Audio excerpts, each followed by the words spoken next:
एक सोनी सा मुझी दिल लगी पर किए लगी जे था पुछो वेही बुधो ते हिए लगी। वाह वाह।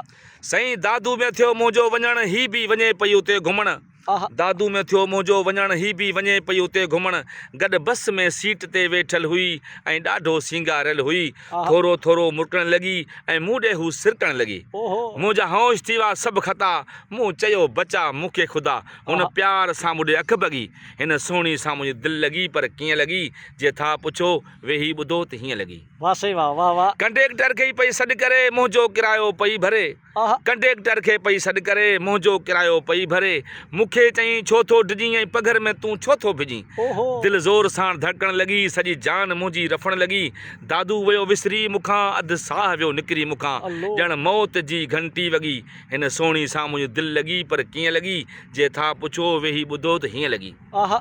मूंखे चई अहसास कर मूं ते मिठा तूं क्यास कर। वाह सही वाह। मूंखे चई अहसास कर मूं ते मिठा तूं क्यास कर। तूं मूंखे ॾाढो थो वणी ऐं मोहिजी वियो आहे दिलि खणी। ऐं पोइ मस वञी ईमान थियो उस्ताद। वाह पोइ वाह। मस वञी ईमान थियो ऐं बचण जो इम्कान थियो।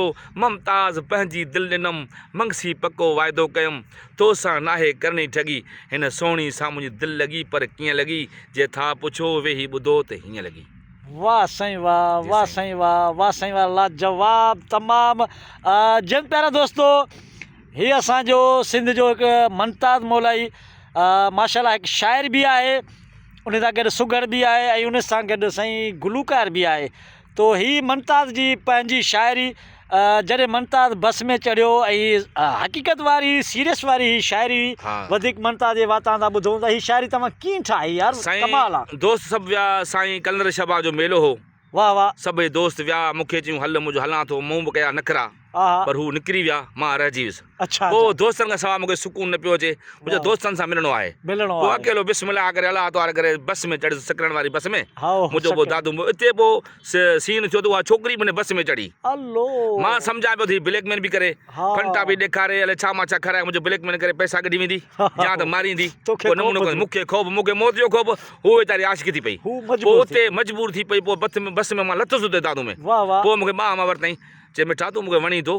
पोइ उते मूं शाइरी कई हीअ मूंसां सीन थिया कंडक्टर वरी किरायो बि मुंहिंजो पाण बि भरे कंडक्टर खे सॾु करी। इहो ख़ुदा जो कसम हक़ी सीन आहे। तमामु लाजवाब शुक्री। प्यारा दोस्तो वीडियो तव्हांखे सुठी लॻे त हिन महिनत मुमताज़ जी महिनत खे लाज़मी लाइक कमेंट ऐं असांजे हिन यूट्यूब चैनल हाकिम पाकिस्तानी खे लाज़मी सब्सक्राइब कंदा ऐं उते असांजा खोड़ सारा वीडिया कहाणी ॾोर बैत सुठा सुठा ससी पुनू हीर रांझा ऐं तमामु सुठा किस्सा आहिनि उते असांखे बि सब्सक्राइब कंदा ऐं वीडियो बि ॾिसंदा। सिंध सलामत साथ सलामत। साथ सलामत।